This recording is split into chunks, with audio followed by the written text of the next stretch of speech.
So ngayon, pagpapatuloy natin yung ating pag-aaral, itong binasa kanina ay yung verse 38, no?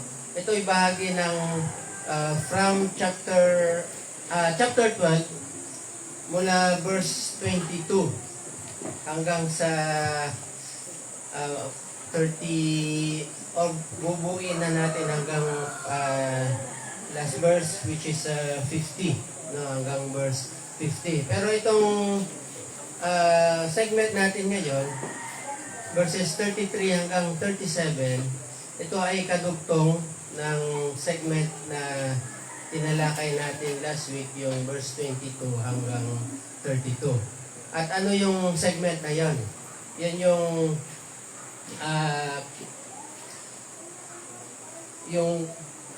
unpardonable sin, no? Paano ba Tagalog yan? Yung walang kapatawaran na kasalanan, yun. Okay? So, at yung walang kapatawaran ng kasalanan, yun ay yung blasphemy sa Holy Spirit. Ano ba yung blasphemy?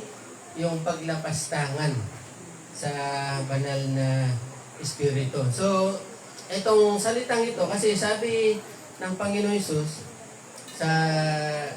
ito review lang po yung ating pag-aaral last week. Sabi ng ating Panginoon Hesus, pwedeng patawarin lahat ng paglabag o lahat ng kasalanan, kahit na lahat ng pang-insultos sa ating Panginoong Hesus. Pero yung pag-insulto o paglapastangan sa Holy Spirit ay walang kapatawaran. Nangangahulugan ba doon na mas mataas yung Holy Spirit sa ating Panginoong Hesus? Yan ba yun? Hindi po, kasi pantay-pantay po sila. Pantay po ang Diyos Ama, ang Diyos Anak, at Diyos Espiritu Santo, pantay-pantay yan. Pero isang Diyos yan, hindi tatlong Diyos, ha? Ulitin ko, yung God the Father, God the Son, and God the Holy Spirit, 3 persons pero iisang Diyos. Yan. At sila ay pantay-pantay. Co-equal, co-eternal, and co-powerful. Pare-pareho sila ilagay sa kapangyarihan. Pero bakit sinabi ng Panginoon Jesus na anything na paglabag o pag-insulto sa anak ay may kapatawaran, but not sa Holy Spirit? Ito ay dahil nandito pa sa lupa ang ating Panginoon Jesus. Sa tagpong ito. Okay, nandito pa siya at ang kanyang mission is para patawarin.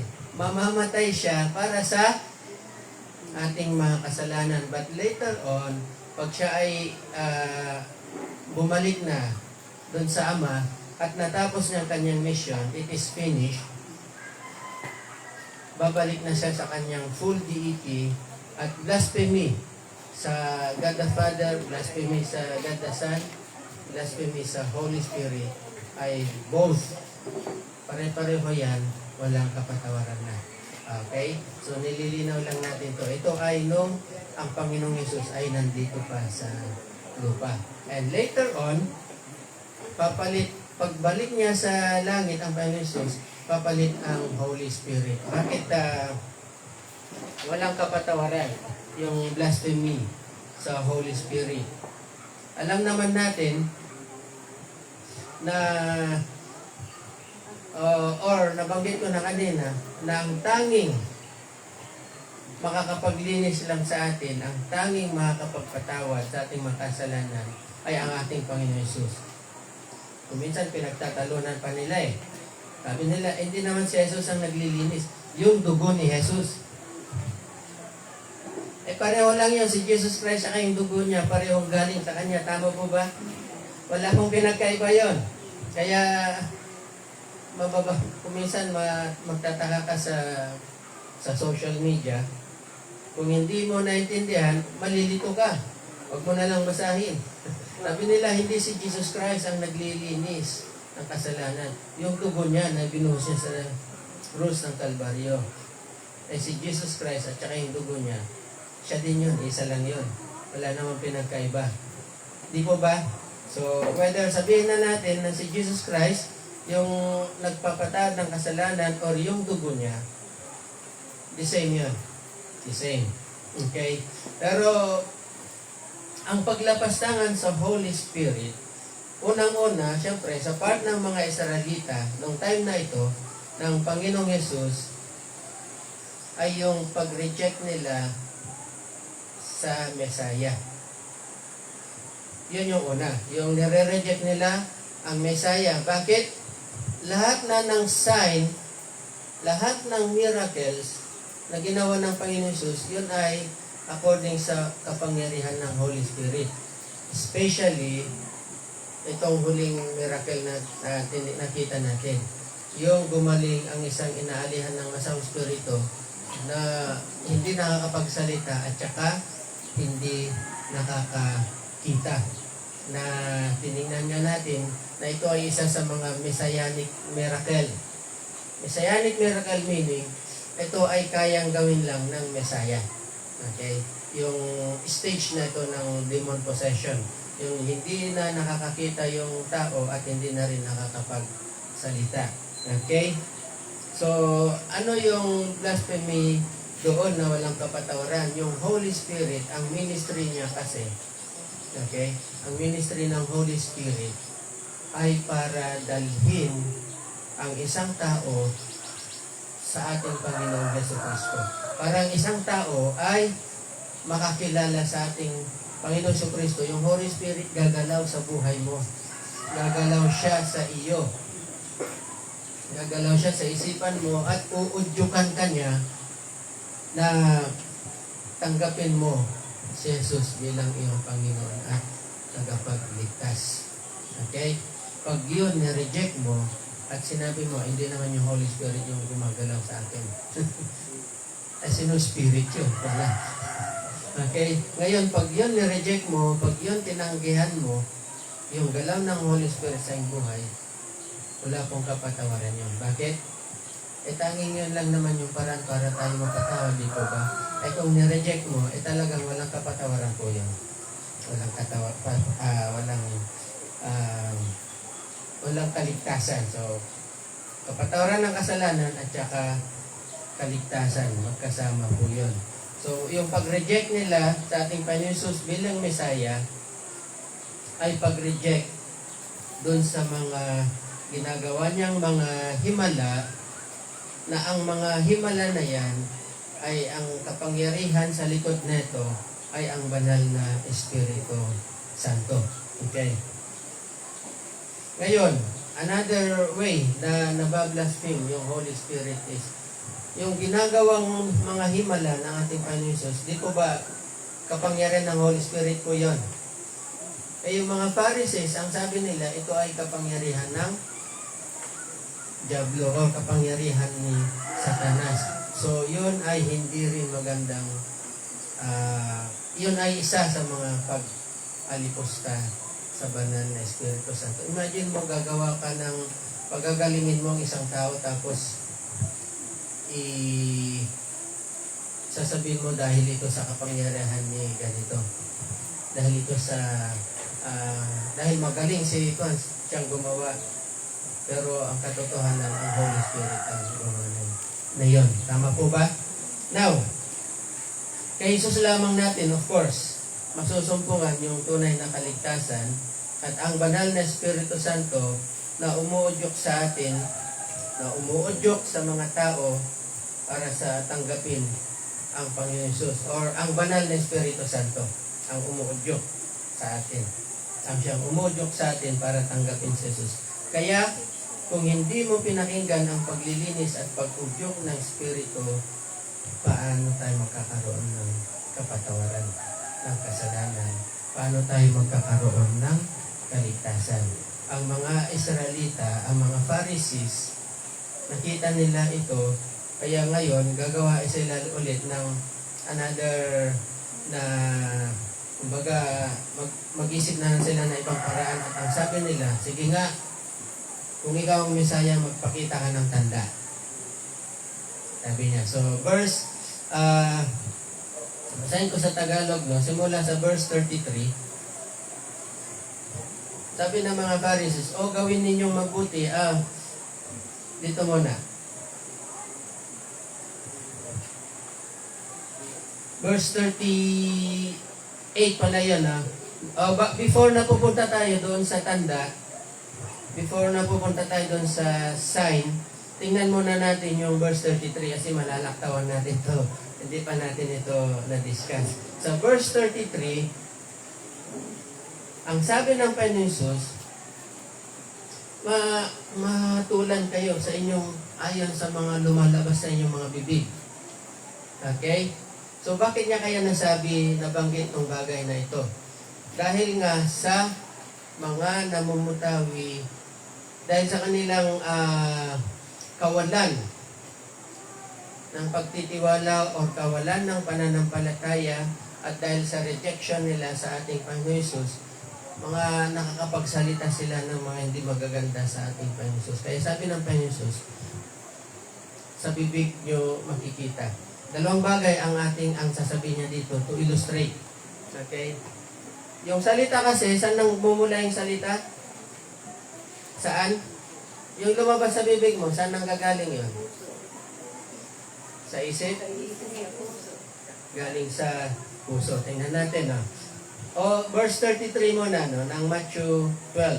O gawin ninyong mabuti ang puno at mabuti ang bunga nito, o gawin ninyong masama ang puno at masama ang bunga nito. Sapagkat ang puno ay nakikilala sa pamamagitan ng kanyang mga bunga. Sabi ng Panginoon Jesus, verse 34, kayong lahi ng mga ulupong.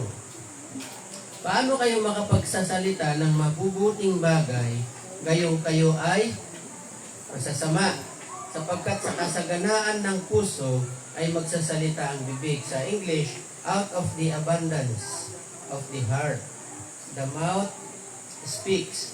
Ang mabuting tao ay naglalabas ng mabubuting bagay mula sa kanyang mabuting kayamanan. At ang masamang tao ay naglalabas ng masasamang bagay mula sa kanyang masamang kayamanan o sa puso. Subalit sinasabi ko sa inyo, yung MBB kaya Lester, mabuting balita. Kasi dito, iba yung translation niya. Tingnan natin. Verse 35, mabuti ang sinasabi ng mabuting tao sapagkat puno ng kabutihan ang kanyang puso. Okay? Masama ang sinasabi ng masamang tao sapagkat puno ng kasamaan ang kanyang puso. Tandaan ninyo, sa araw ng paghukom, pananagutan ng tao ang bawat walang kabuluhang salitang sinasabi niya. Walang sala ka o paparusahan batay sa iyong mga salita. Now, bibigyan natin ng pansin ito. Okay? Kasi sabi niya, papawalang sala ka o paparusahan batay sa... So, ibig sabihin ba yung kaligtasan natin nakadepende sa sinasabi natin? Kailan babantayin mo yung salita mo para ikaw ay makapunta sa langit? Yun ba yun? Ang point dito ng ating Panginoon Jesus? Of course, hindi. Paano na kasi tayo naliligtas? Paano? Sa pamagitan ng pananampalataya sa ating Panginoon Jesus, sa pamagitan ng biyaya lamang niya. Okay? Faith alone, grace alone, in Christ alone. So ano ibig sabihin ngayon? Neto, titingnan natin. Ang bunga na tinutukoy dyan, sa inyo po, paano mo nyo ba makikilala kung anong klaseng puno? Ang isang puno. Kailan ba makita mo yung bunga? Halimbawa, itong puno na to, yun, yung nandun. Kailangan ba magkaroon ng bunga para malaman mo kung anong puno yan? Bakit? Yung puno na lang yung dahon na lang, alam mo na, mangga yan. Yun, kahit walang bunga, alam mo na, guyabano yan, sa dahon pa lang. Actually, kahit na maliit pa lang, tubo-tubo pa lang na ganyan, sabi niya, sampalok yan. Diba? Okay. So, hindi yun ang tinutukoy dito ng Panginoon Jesus. Ang tinutukoy niya is, kung yung puno na yan ay magandang klaseng puno, Kasi habang tinitingnan natin, halimbawa yung guyabano, pag tinitingnan mo ganyan, mayabong siya, maganda yung mga dahon niya, maganda yung sanga, di ba? Pero masasabi mo ba nga na magandang puno yan? Kailan mo masasabing magandang puno siya? Pag siya ay nagbunga na at pag nakain mo na yung bunga niya. Ngayon, nakita mo yung bunga niya, ay, ang sarap na siguro na ito, guyabano. Depende. Depende. Pag natikman mo na, doon mo masasabi na masarap. Diba? May nakalista na, nakalagay. May pangalan na nga eh. May pangalan na yung mga bunga. Okay, so ang point ng ating Panginoon Jesus, kung paano malalaman mo yung puno, kung magandang puno yan o dapat nang putulin sa kanyang bunga. Kasi kung minsan may mga bunga na dapat, halimbawa yung mangga, may mga bunga na pag iniwan mo, sa amoy pa lang mabango na, pag kinain mo, hinog na, dilaw, pero maasim pa rin. Alam mo, hindi na magandang klaseng puno, di ba? So yung magtatanim, gagawa siya ng paraan para mapaganda yung bunga. Pero kung hindi, puputulin na niya. Ganon din sa guyabano, masarap niya, lalo na pag nahinog. Pero pag hiniwa mo, makita mo sa loob, naku, nangingitim sa loob. Sino lang nakasubok na? Nagbukas ng guyabano, ang ganda, ang kinis ng balat. Pagbukas mong ganon, nangitim sa loob. Tapos, hinog na, matigas-tigas pa. Tapos pag kinain mo, instead na matamis na maasim-asim, puro asim na lang lumalabas. So, alam mo, hindi magandang klaseng puno. Okay? Yun ang tinutukoy ng ating Panginoon Jesus. Kasi ginamit niya ito sa isang puno. Pero dadalhin natin ito sa isang tao. Kasi ang kausap niya dito, sino? Hindi naman yung puno ang kausap niya eh. Ang mga Pariseyo. Sino ba yung mga Pariseyo? Sila ay mga religious leaders. Pag nagsalita yung mga yan, ganito ang kautusan, di ba? Sinasabi nila, ganito ang sinasabi sa Torah, sa utos ni Moses. O kailangan nyo mag-ayuno, kailangan nyo manalangin. Di ba magaganda yung mga lumalabas sa bibig nila, pero ang sabi ng Panginoon Jesus, later on, mababasa rin natin ito. Kayo, ang gaganda ng mga damit nyo, sabi niya, puting-puti. Pero sa loob, ano? Para kayong mga nicho. Puting-puti sa labas, pero pagdating sa loob, puro kalansay na bubulok na katawan ng tao. Yan. Which means na so, paano kayo nagsasabi? Sabi ng Panginoon Jesus, no? 34, tingnan natin, 34. Kayong lahi ng mga ulupong. Okay? Alam nyo kung ano yung ulupong? Isang makamandag na ahas. Tama? Makamandag yun. Pero, nasaan yung kanyang kamandag? Sa tingin nyo? Nasa dilaw, nasa bibig. Nasa bibig. Kaya pag kinagat ka nun, hindi naman yung buntot ang kagat. Hindi, ang scorpion, nasa buntot niya yung kamandag. Pero ang isang ulupong, nasa bibig yung kanyang kamandag. Kaya huwag kang papakagat sa bibig. Okay? So, ibig sabihin, sinasabi ng Panginoon Jesus, kayo mga ulupong. Okay? Nasa bibig nyo, nasa labi nyo, nasa mga salita nyo, yung kamandag na nakakasira sa ibang mga tao. And then sabi niya, sapagkat sa kasaganaan ng puso ay nagsasalita ang bibig. Kung ano ang nag-uumapaw sa puso ay siyang sinasabi ng bibig. Out of the abundance of the heart, the mouth speaks. Mga lahi ng mga ulupong, sabi niya, ang sinumang tuklawin nito ay namamatay. dahil sa kanilang poison. At ang tinutukoy nito ay inihalin tulad niya yung mga religious leaders noon na mula sa kanilang bibig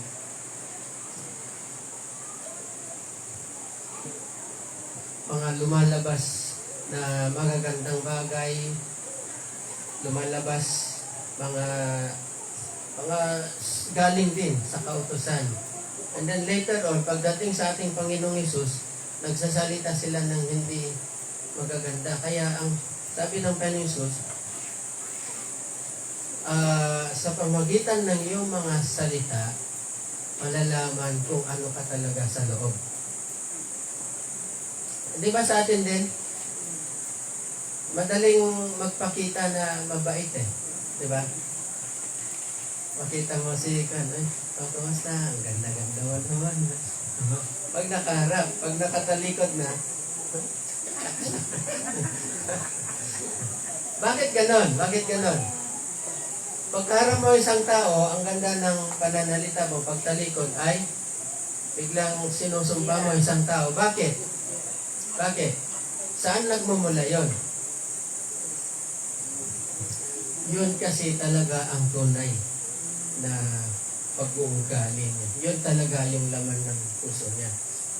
Nakakapagsalita lang siya ng magaganda dahil meron siyang gusto sa iyo or gusto niya i-please ka.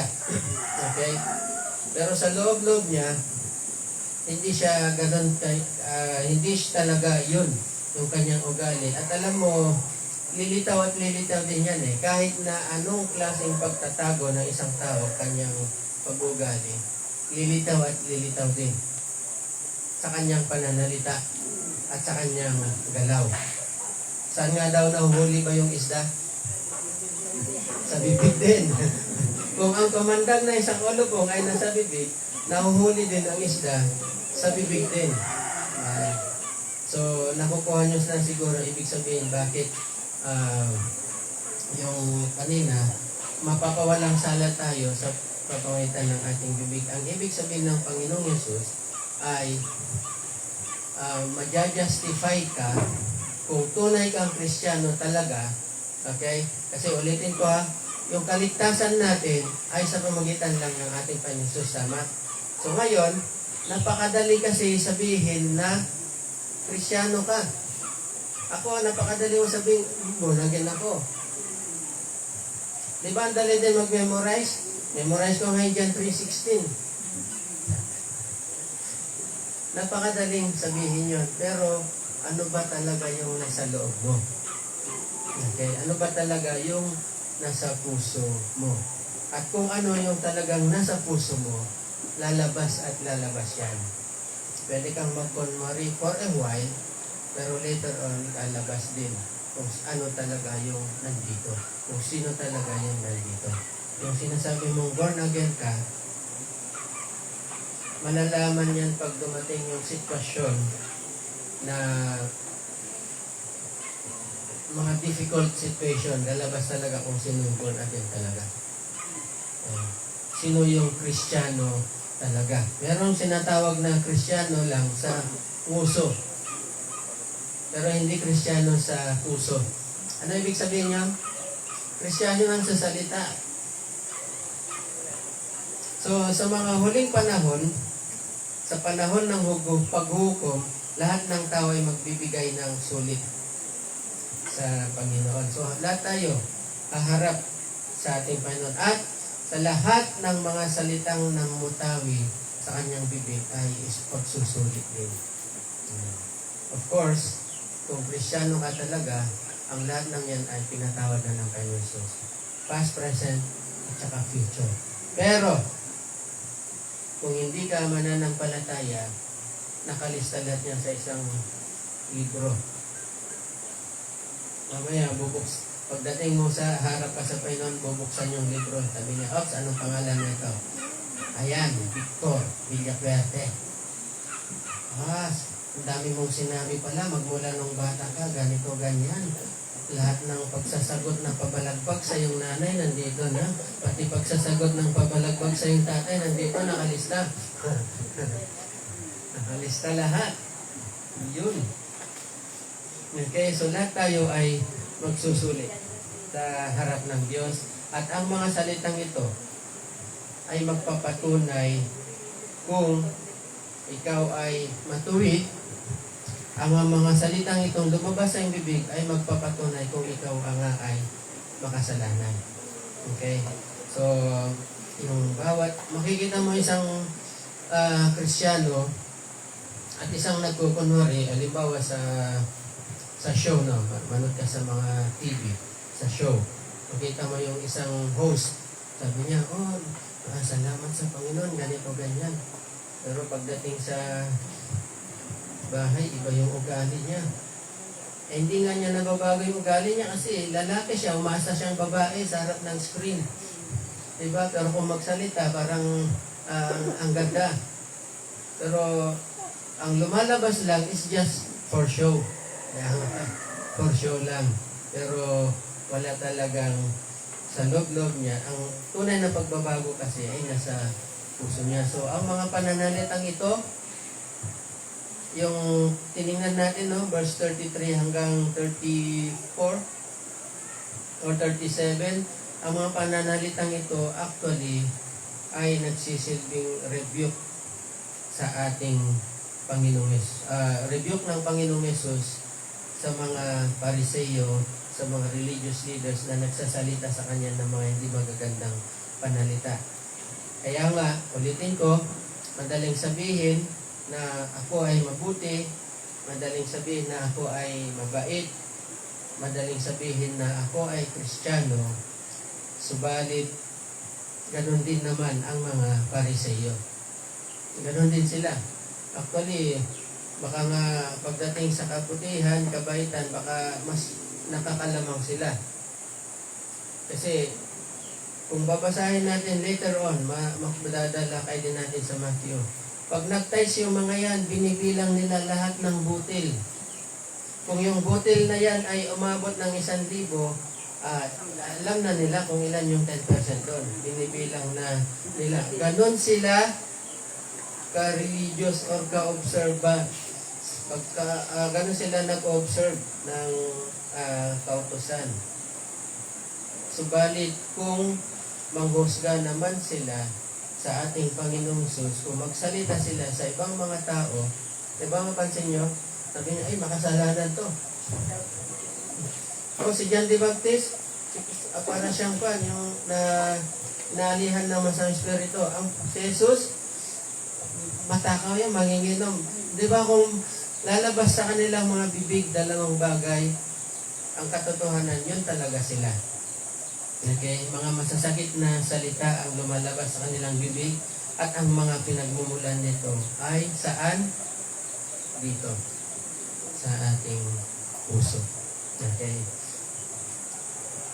Si Jesus, lahat ng ginawa niya at sinabi niya ay patunay kung sino siya talaga.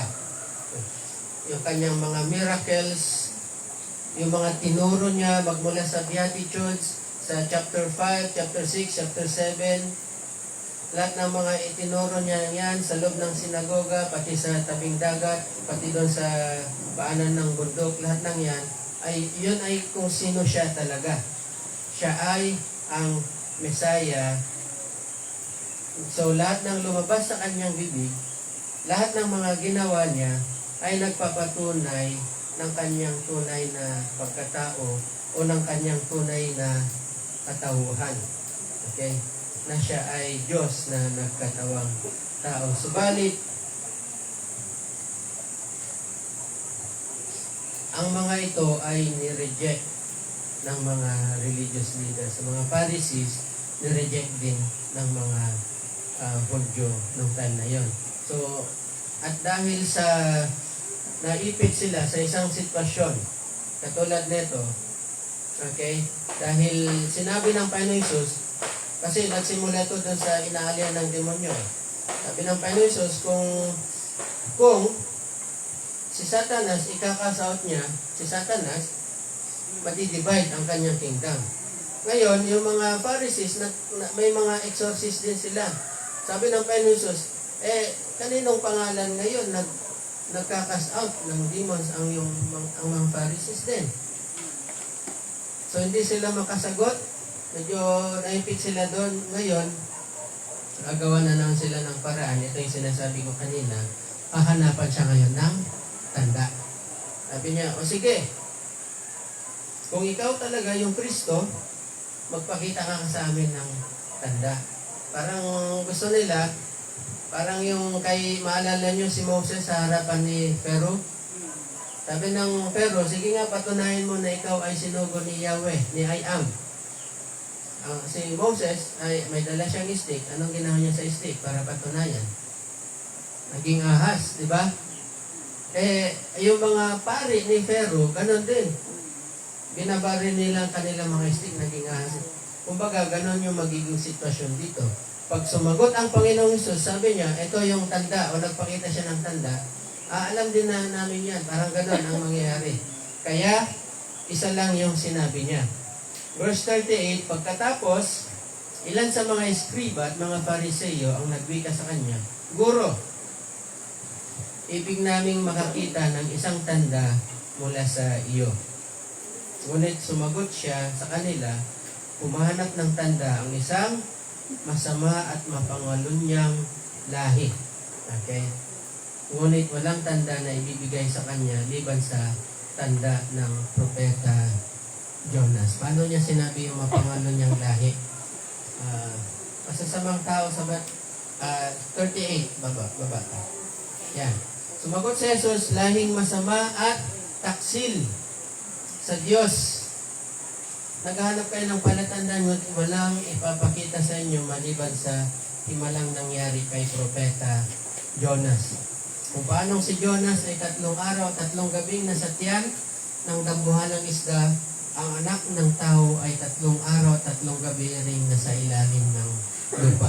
Sa araw ng paghukom, tatayo ang mga taga Nineve at sasaksi laban sa lahing ito. Yung mga taga Nineve daw ay magiging saksi sa generation na ng mga Israelites at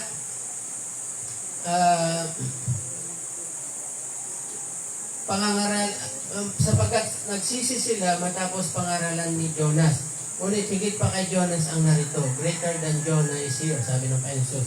Sa araw na iyon, sasaksi rin ang reyna ng Sheba laban sa lahing ito. Naglakbay siya mula pa sa dulo ng daigdig upang masaksihan ang karunungan ni Solomon. Ngunit someone greater than Solomon is here. Okay, greater kay Solomon. Sino ba si Jonah?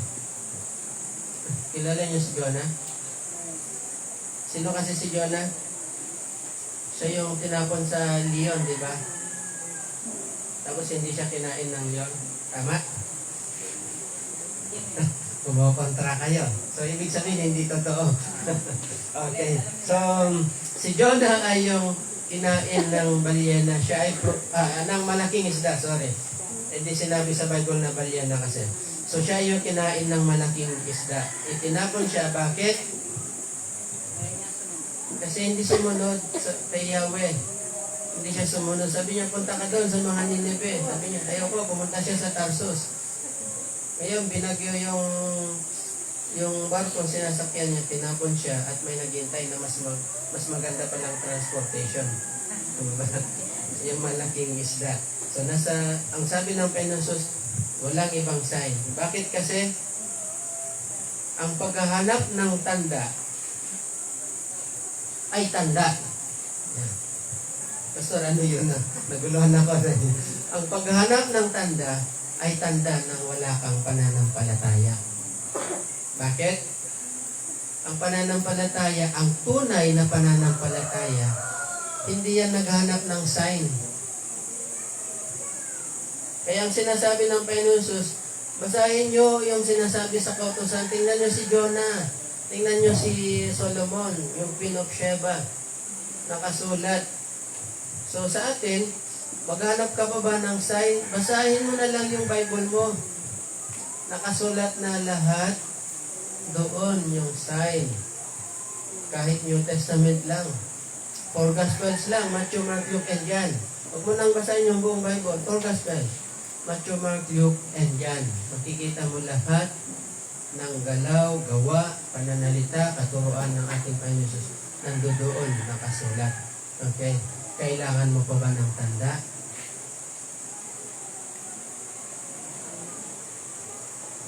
Sabihin natin, bakit si Gideon naghanap ng tanda?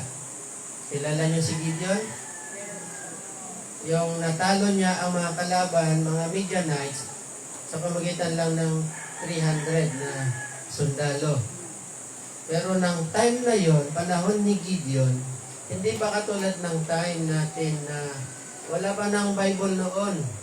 At very silent ang time na yon, very silent ang Diyos. At ang Diyos nangungusap lang sa ilang tao ang time na yon. At ang mga Israelita noon, time na yun ni Gideon, may kanya-kanyang mga altar.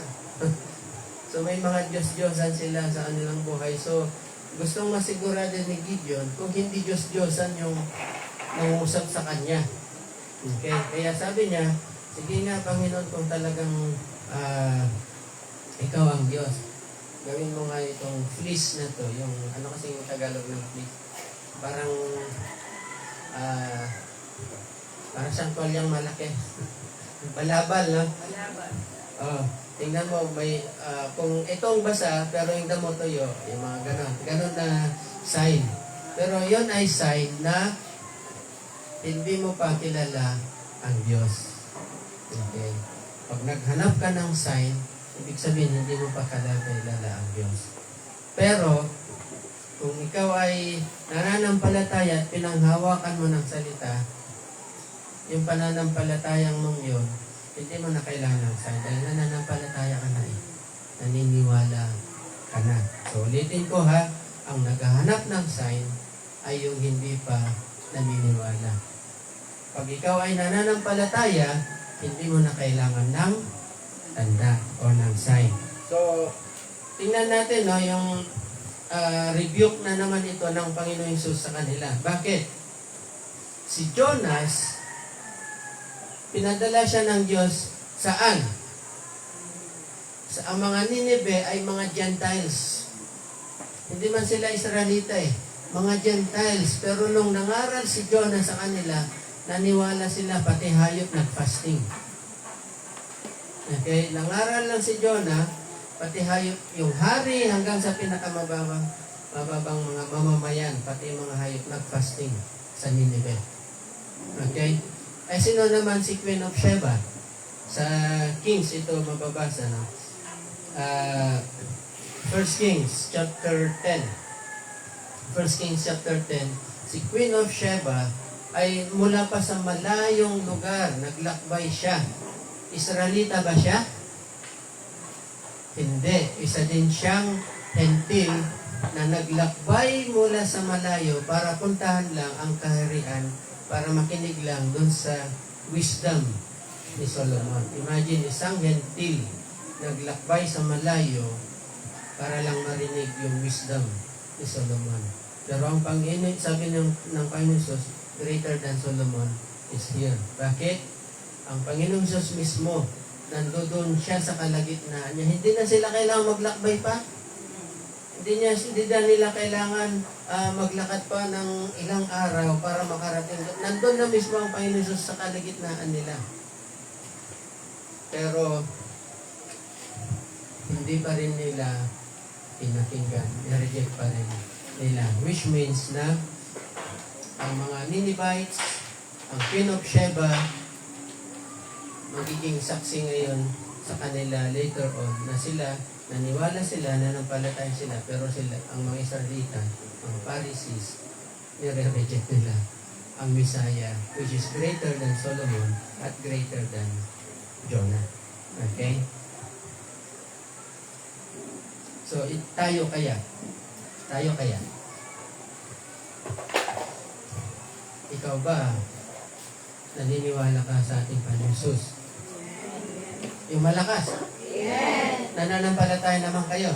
Yes. Kailangan nyo pa ba ng tanda? Kailangan nyo pa bang makakita ng buhay na yung patay? Baliktad na buhay papatayin. Hindi. Kailangan nyo pa bang makakita ng patay na mabubuhay para maniwala kay Jesus? Kailan ba natin makaranas ng yung bulag, nakakita, para maniwala kay Jesus? Hindi na, kasi nakasulat na eh. Naisulat na lahat, kompleto na ang scripture, basahin mo lang, at manampalataya ka dito, paniwalaan mo ito, sigurado ka sa buhay na walang hanggan. Meron kang assurance. Huwag nating i-reject. Huwag nating gayahin ang mga Israelita na nandun na mismo sa kalagitnaan nila ang Panginoong Yesus, nire-reject pa rin nila. Tayo, nababasa na natin ang mga bagay patungkol sa ating Panginoong Yesus. Pag nireject mo pa yan, sabi nga ni Hebrews, wala nang sacrifice para sa iyo. Wala nang babalik pa ulit na Messiah. Wala nang darating pa ulit na may papako doon sa krus. Wala nang crucifixion ngayon. Electric chair, wala na rin electric chair. Lethal injection, inalis na dito sa atin. So, wala nang mamamatay pa para sa iyo ulit. So, kung naniniwala ka sa ating Panginoon Hesus, dapat maniwala ka na ng lubusan. Now, ano kasi ang mangyayari kung nagsisi ka, nagbago ka, pero hindi mo naman tinanggap si Jesus bilang kayong tagapagligtas? Ano kayo mangyayari? Sa tingin nyo? Sabi ng Panginoon Jesus, para daw isang demonyo na umalis sa isang tao. Okay? Verse 43, basahin natin, verse 43. Ayan, kaya mapansin nyo, magkakadugtong-dugtong to. Kapag ang masamang espiritu ay lumabas mula sa isang tao, siya'y gumagala sa mga lupaing tigang. Okay? Upang maghanap ng mapapahingahan, ibig sabihin, maghanap siya ulit ng papasukin niya. Okay? Ngayon, kung wala itong matagpuan, ay sinasabi sa sarili, babalik ako sa tahanang aking pinanggalingan. Pagbalik niya at makita itong walang laman, malinis, maayos, di ba? Pero walang laman, alis mo na siya at magsasama ng 7 pang espiritu. Kung yung isang espiritu na nga lang ay nagiging hindi na maganda yung sitwasyon ng isang tao, yung 7 pa kaya? 7 espiritu, mas masama pa kaysa sa kanya at papasok sila at maninirahan doon. Dahil dito, ang kanyang magiging kalagayan ay mas masama pa kaysa dati. Nakikita nyo yung point dito. Siyempre, unahin natin sa mga Pharisees. Ang mga Pharisees, binabago naman nila ang kanilang sarili. Okay? Binabago nila, tinutupad nila yung kautusan kasi yun yung nakakapagpalinis. Hindi sila gumagawa ng anything na nakapagparumi. Pero nireject nila ang Messiah. Nire-reject nila yung Holy Spirit. Ngayon, para siyang bahay, kinukumpara dito, para siyang bahay na malinis na walang nakatira. So dahil malinis siya at walang nakatira, pag may nakakita, titira ko dito, maganda to. Diba? Makita mo, may swimming pool pa, may veranda pa, gusto ko yan. Walang tao, ako na lang. At magsasama ako ng mga kabarkada ko. Guguluhin namin itong bahay na to. Pag ang isang tao nagbago, nagsisi sa kanyang kasalanan, pero hanggang doon lang. Nakuha niyo yung point? Hanggang doon lang. Hanggang sa magsisisi lang. Ay, pinagsisisihan ko na yung aking ginawa. Eh, di tanggapin mo si Jesus. Tao lang siya, hindi ko siya kailangan. Diba? Aanid na lang ako sa isang simbahan. Magpapamiyembro na lang ako sa ganitong simbahan. Hindi po ang simbahan ang magliligtas sa iyo. Okay? So, magsisisi ka sa mga kasalanan. Ang tawag yan ay magpapahingi ka ng tawad. Pero wala ang banal na espiritu sa iyo. Wala ang Panginoon Jesus sa iyong buhay. Hindi siya nananahan sa iyong puso. Ibig sabihin, malinis at saka bakante. Yan yun. Malinis at bakante. Ngayon, yung masamang espiritu na umalis yan, babalik yan, magsasama ng mapansin mo, ang isang tao na kung titingnan mo, religious naman. Diba? Ano ibig sabihin ng religious? Mas masipag pa nga magsimba kaysa sa atin eh. Imagine mo, alas 5, alas 4, pumupunta na sa simbahan. Ikaw, anong ginagawa mo? Alas 9 na. Mamaya na, malapit lang naman. Pero sila, alas 3, nakagising na, naghahanda na. Ang ganda pa nga ng mga damit eh. Diba? Napapansin nyo yan? Pero, pag nakausap mo sila, naku, mapagmalaki po yung mga yan. Bago pumasok sa loob ng simbahan, nagsisigarilyo pa sila. Tapos papasok, yun. Tapos, pag upo niya ng konti, lalabas ulit. Bakit? Pagsisigarilyo ng kulang na naman. Kaya pagdaan mo doon sa kalsada, pa ang daming umusok. Bakit? Nagbago lang sila, nagsisisi lang sila, pero ayaw nila kay Kristo. Nare-reject nila si Jesus Christ, nare-reject nila ang Holy Spirit. Iba ang papasok sa kanila. Ibang spirito ang papasok sa kanila. Kaya ngayon, makita mo, kung noon nakakausap mo pa ng ayos, ngayon, mas malala pa sila kaysa dati. Okay, yun ang point dito ng ating Panginoon Jesus. So, hindi yung demon possession ang pinupunto dito ng ating Panginoon Jesus. Kumbaga, ginamit lang niya yun na illustration. Kundi ang hindi pagtanggap ng mga Pariseo kay Jesus. Yun. Makita mo? So sa atin, tama lang naman. Diba? Dapat nga naman talaga na pagsisihan natin yung ating kasalanan. Tama po? Tama o mali? Tama. Pero hindi sapat yun. Okay? Kailangan mong papasukin si Jesus sa iyong buhay. Bakit? Kasi siya ang tunay na magbabago sa iyo. At kailangan mo rin ang galaw ng Holy Spirit. Kaya hindi mo pwedeng i-blaspheme, hindi mo pwedeng i-chupera yung galaw ng Holy Spirit sa iyo. Bakit? Pag naranahan yung Holy Spirit sa iyo, meron pa bang papasok na iba? Sabi ng Panginoon Jesus, pag may nakatira na dyan, kailangan mo munang gapusin yon. Di ba yung binding the strong man, yung tinignan natin noong nakaraan? Kailan mo munang gapusin yun para mapagnakawan mo yun o para mapasok mo yung bahay niya yun. Eh meron pa bang mas makapangyarihan sa Holy Spirit naman? Wala na. So in other words, hindi nila kayang gapusin ang Holy Spirit. Pero ikaw, pwede mong i-quench.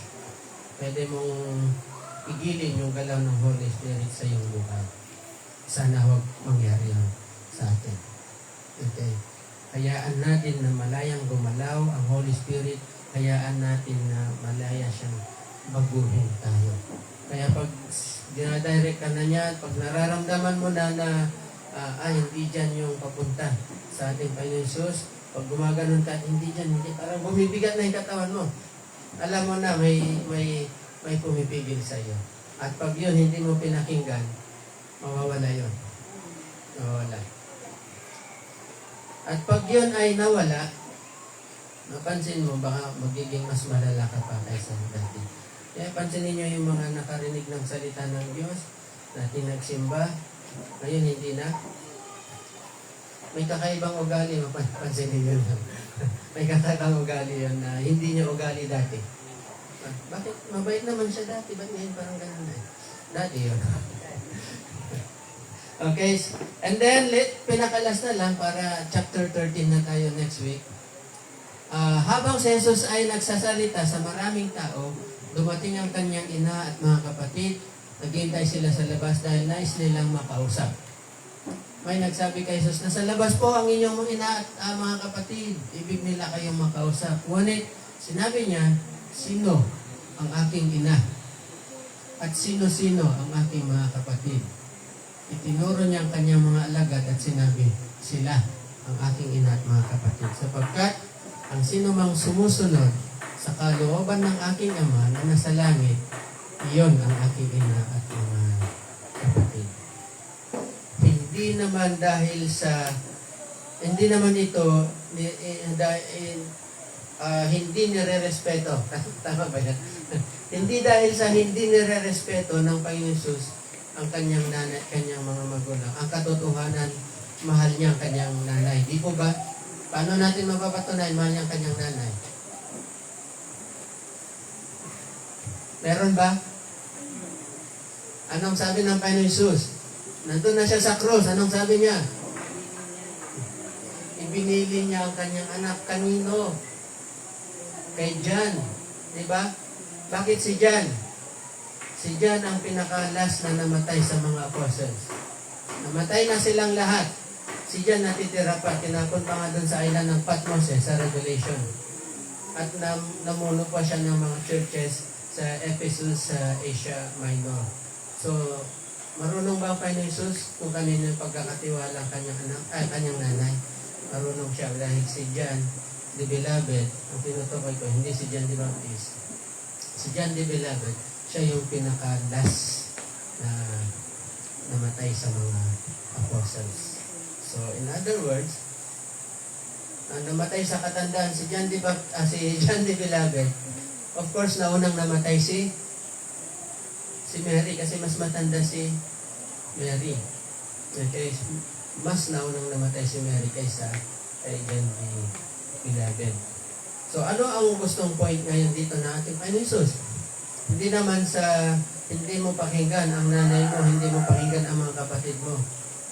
Hindi, kundi yung, ay doon ako sa simbahan, yun ang aking mga kapatid, yung mga nasa church. Ang aking tatay, si Pastor. Wow. Hindi po yung point dito natin, Panginoon Jesus. Kundi, ang sinasabi lang niya ay mas bigyan ng priority kung sino yung mga ang Panginoon Jesus, mas binibigyan niya ng priority yung mga nakikinig, yung mga naniniwala, yung mga sumasampalataya sa Kanya. Amen ba? Yan. Sila yung binibig. Di ba napakaganda na ang Panginoong Jesus pala ay mas pinapahalagahan Kanya. Huwag mong sabihin na, kaso lang, pag Sunday, nakaupo lang ako sa church, nakikinig eh. Di ba mas pahalagahan niya yung sila kan tumutugtog, kaya hindi kumakanta. Kahit ano pa yung position mo, kahit ano pa yung ministry mo, mahalaga ka sa Kanya. Kung hindi mo lang siya tinanggap bilang Panginoon at tagapagligtas, isinasapabuhay mo pa ang mga salita niya. Okay. Doon ngayon makikita kung anong klaseng bunga ka o anong klaseng puno ka. Okay? Hindi yung magpapakita ka muna ng kagandahan ng good works para ikaw maligtas. Hindi. Naligtas ka na, ang nakikita na lang sa'yo ay good works. At yung good works na yon, malalaman naman ng Panginoon kung yun ay pilit na bunga, kinalburo, or diba? Siyempre kayo, nakaka-relate kayo kasi alam niyo yun, di po ba? Pag yung hindi siya tumanda sa puno, tapos pahinugin mo ng pilit, yung mura pa, hindi siya maganda kahit na hinog na, kahit yellow na. Yan. So in other words, yung bunga mo na resulta ng iyong pagtitiwala sa ating Panginoon Jesus, dapat natural na lumalabas sa iyo. Pag hindi yon ang nakikita sa iyo, ibig sabihin, hindi pa nababago ang iyong puso. Because out of the abundance of the heart, the mouth speaks. Sige, tayo tumayo, tayo manalangin.